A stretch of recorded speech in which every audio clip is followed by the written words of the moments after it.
The Chan tournament has been a very good thing to President William Ruto, but the same cannot be said for Rigathi Gachagua and the united opposition, politically speaking.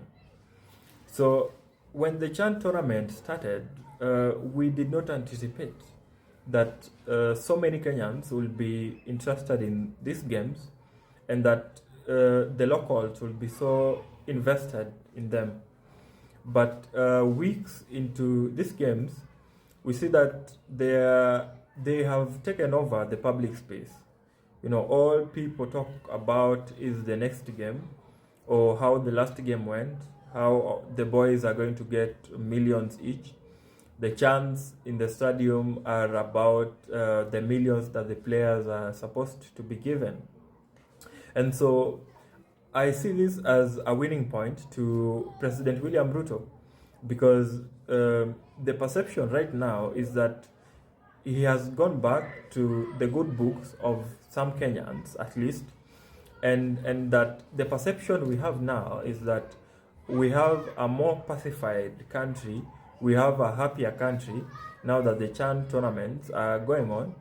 There are few issues around the tournament here and there, but these issues are not really attributed directly to the president.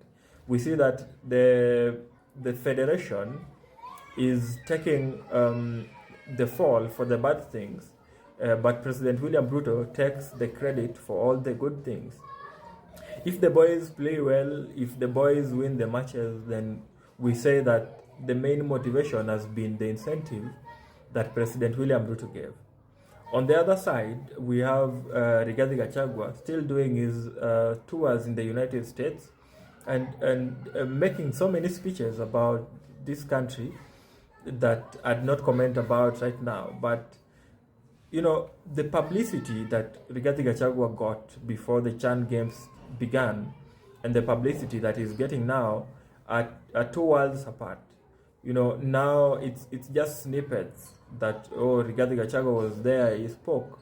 But the locals really are not paying much attention to what Rigathi Gachagua has to say.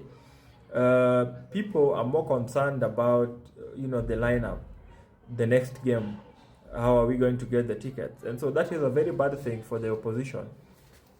Because if you lose traction, then it seems that, the work that you've been building upon might crumble. And even if you notice, the united opposition that remains in Kenya right now does not enjoy the publicity that it once had, or maybe they hope that when these games are done, then we can go back to politicking and high octane politics. Yeah, but that is the curse and the blessing of the Chan tournament. Good publicity to President William Ruto, dimmed publicity to the bigger opposition brigade, but yeah, that is politics.